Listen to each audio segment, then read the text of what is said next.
The CIA's drone campaign in Pakistan has killed dozens of civilians who'd gone to rescue victims or were attending funerals. So concludes a new report by the London-based Bureau of Investigative Journalism. It found since President Obama took office 3 years ago, between 282 and 535 civilians have been reported as killed, including more than 60 children.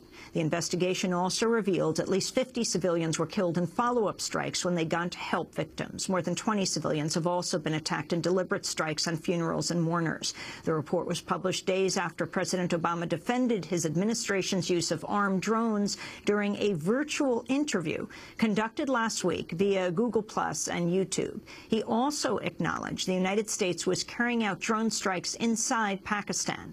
President Obama made the comments after he was asked how he feels about the large number of civilians killed by these drones since he took office. I want to make sure that people understand actually drones have not caused a huge number of civilian casualties. For the most part, they have been very precise, precision strikes against al-Qaeda and their affiliates. And we are very careful in terms of how it's been applied. So I think that there's this perception somehow that we're just sending in a whole bunch of strikes willy-nilly.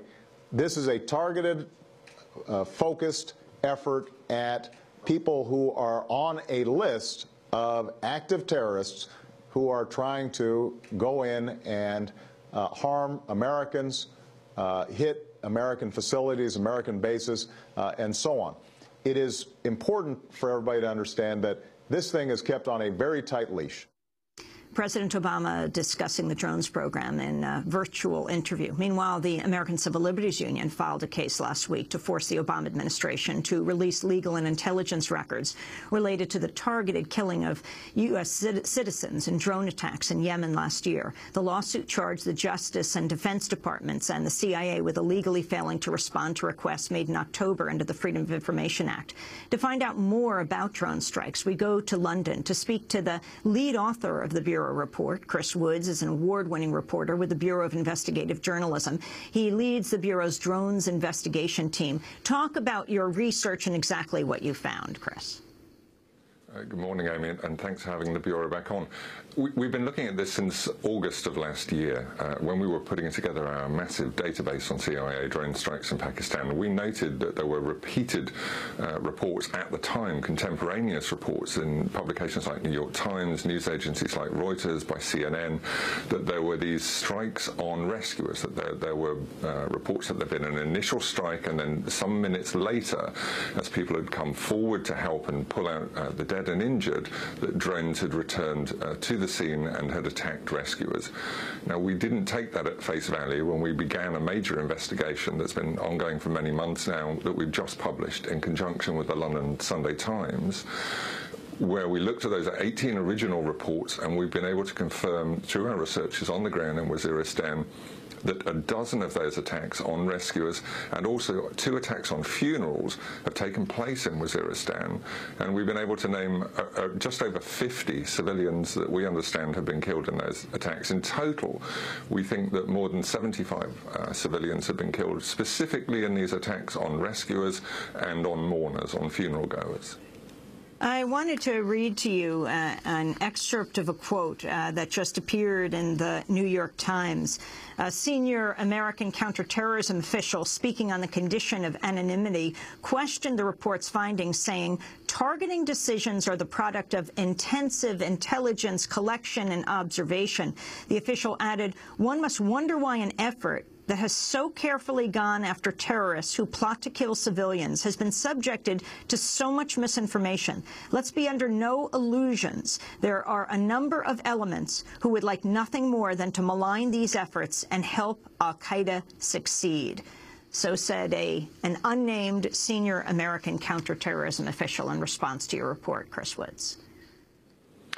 I think, obviously, that is a disgraceful comment from an unnamed U.S. official. We've presented our findings in good faith. It's all available on the TBIJ's website.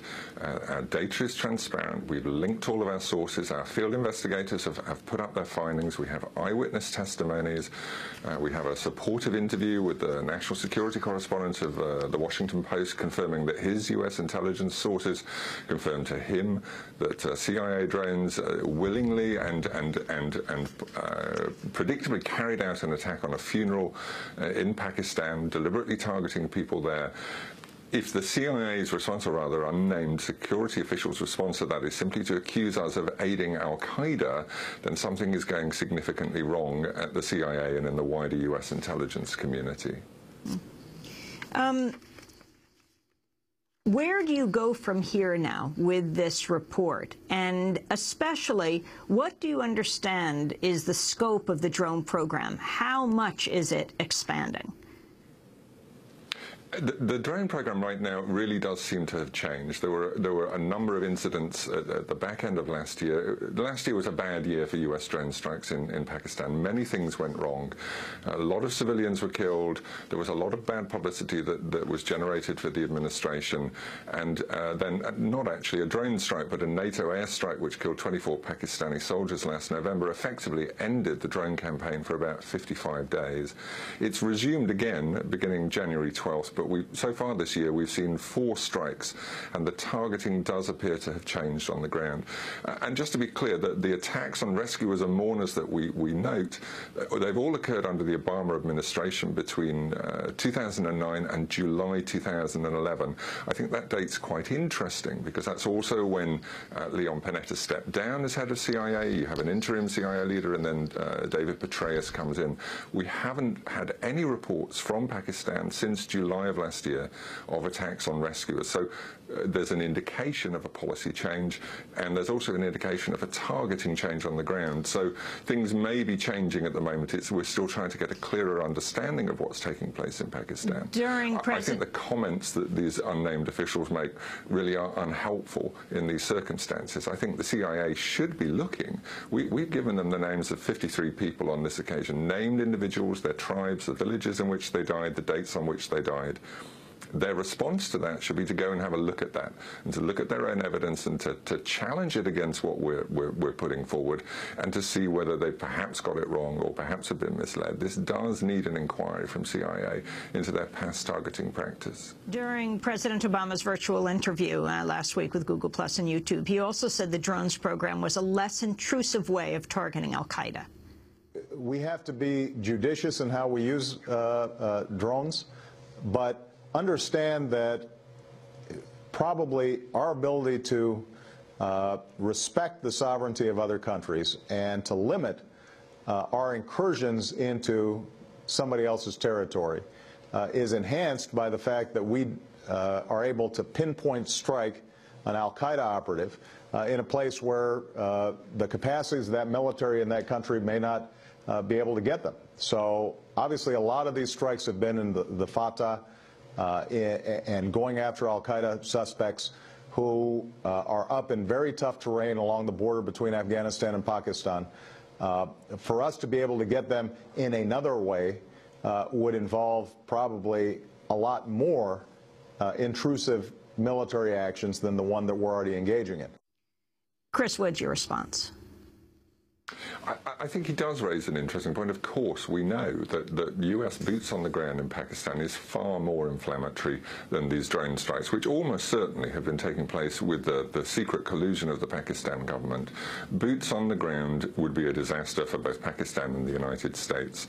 And so the president's view is that the drone strikes, I suppose, are the least worst way of engaging with al-Qaeda. But I think the president also slightly misrepresents the case in terms of the strikes themselves. Although al-Qaeda are sometimes the target of these drone attacks, on the majority of occasions, the targets are actually Afghan Taliban who are fighting an insurgency across the border in Afghanistan. So what we're actually seeing is a counter-terrorism organization, the CIA, a civilian organization, carrying out counterinsurgency operations, military operations relating to the war that's across the border. And that's a problem for the president and for the United States. This isn't just about going for al-Qaeda, which I think Pakistan would have a great deal of support for. Al-Qaeda is no friend to Pakistan, and Pakistan has been absolutely key in tracking down and capturing and killing hundreds of al-Qaeda operatives within the country. This is also about the war across the border and about counterinsurgency, and that blurred line is part of the problem, I think. Can you talk about the difference between attacking Pakistan and Afghanistan legally? When a drone strike occurs in Afghanistan, and for example, a wedding party is hit or civilians are accidentally killed, there is an automatic inquiry. These are military operations carried out by the US military or their allies, and there's a line of accountability. And although people may not be happy with the conclusions that those investigations reach, there is a clear level of accountability. The moment a drone goes across the border, even if it's targeting the same militants, if a civilian is killed, there is no accountability that we're aware of. Even CIA agrees that it's killed at least 50 and perhaps as high as 60 civilians. Their figures now are very different, and I think that's based on how they interpreted civilian. But nevertheless, CIA agrees that they've killed 50 to 60 civilians. There's not been an investigation to a single one of those civilian deaths, and there's not been a cent of compensation ever paid to anyone who's been killed accidentally in Pakistan. And that's a problem when you have a covert intelligence agency running a military campaign. Your accountability effectively collapses. And I think it's worrying. And recently the president announced more money going into covert drone strikes and US special operations activities. Both of these elements are unaccountable. They're not held to the same levels of accountability as the regular US military. And I think that should be raising concerns, as we've seen with these attacks on rescuers and funeral-goers in Pakistan. When there's an absence of accountability, things happen. And I don't think it's a coincidence that these attacks on rescuers and funeral-goers have taken place without accountability. They're doing it because nobody's stopping them from doing it, and nobody's holding them to account Chris for Woods, it. we have to leave it there. And I think that's thank something you very that the president much. should be addressing. Thanks, Chris. I want to thank you for being with us. Award-winning reporter with the Bureau of Investigative Journalism in London, leads the Bureau's drones investigation team. We'll link to the report at democracynow.org. This is Democracy Now! Back in 30 seconds.